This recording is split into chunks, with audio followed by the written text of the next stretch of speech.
vesprada a totes i tots. Primer que res, agrair gratis la invitació per a estar així en aquest acte tan especial i també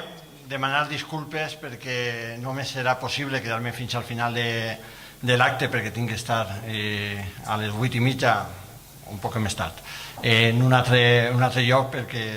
la veritat és que l'agenda sempre és complicada, però sí que em feia molta il·lusió estar així, encara que fa només al principi de l'acte, per a poder saludar-vos, per a poder transmetre-vos la meva felicitació per aquests 31 anys, que per a un mitjà de comunicació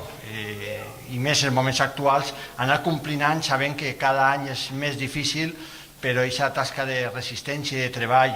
intens que feu dia a dia és d'agrair per a poder cobrir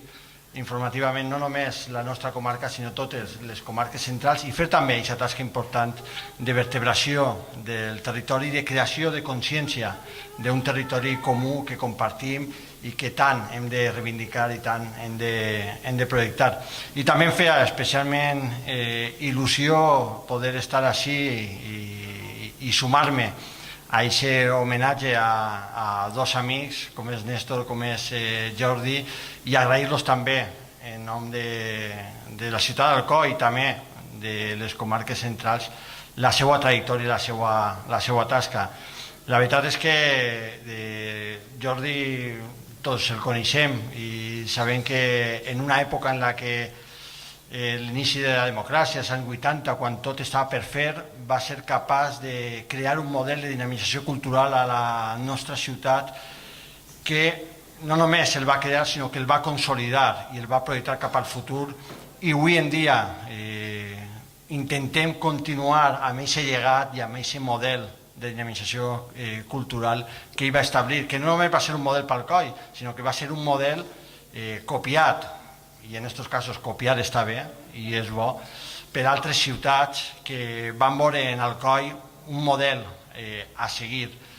La veritat és que ha sigut una tasca molt intensa durant molts anys i la ciutat d'Alcoi ha d'estar molt agraïda al seu treball, a la seva dedicació i a la seva passió per la cultura.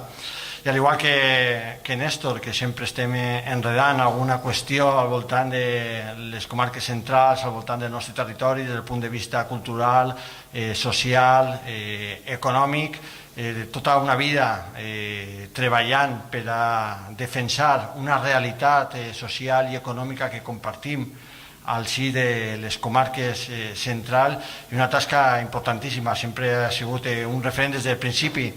de la creació del consorci, que va ser una peça fonamental, però avui en dia continua i afortunadament podem continuar comptant amb ell en les accions, en els projectes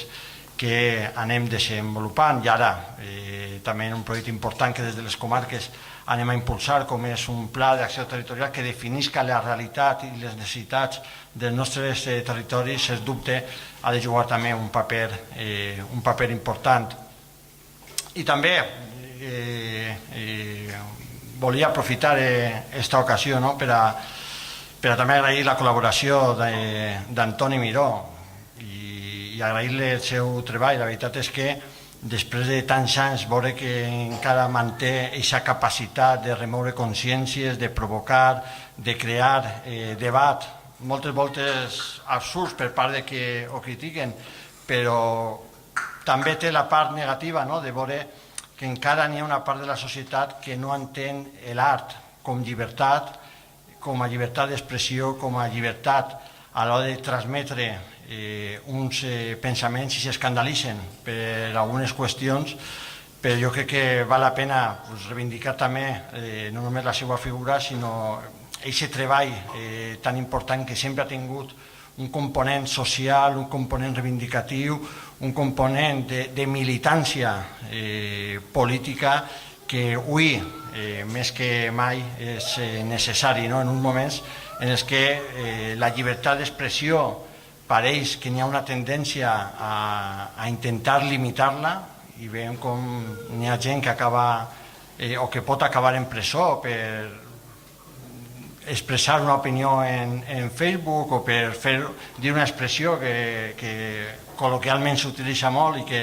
no ha d'ofendre a ningú, i que com Willy Toledo acaba en aquesta situació que en aquests moments i en una democràcia tan madura com la nostra no es pot entendre i no es pot permetre. Jo crec que hem de fer aquesta militància activa per a reivindicar sempre la llibertat d'expressió com a dret fonamental i per a entendre que al final en la pluralitat, en la riquesa, en la discrepància, en la diferència està precisament la base de la nostra societat. I així al COI ho sabem ben bé i afortunadament aquests debats no es produeixen o si es produeixen d'una manera molt minoritària, però jo crec que són bons moments també des d'ací, des d'un acte en què celebra els 31 anys d'un mitjà de comunicació, poder fer aquesta defensa i aquesta crida a la llibertat d'expressió, perquè són els mitjans de comunicació també els que han de jugar aquest paper fonamental des de l'absoluta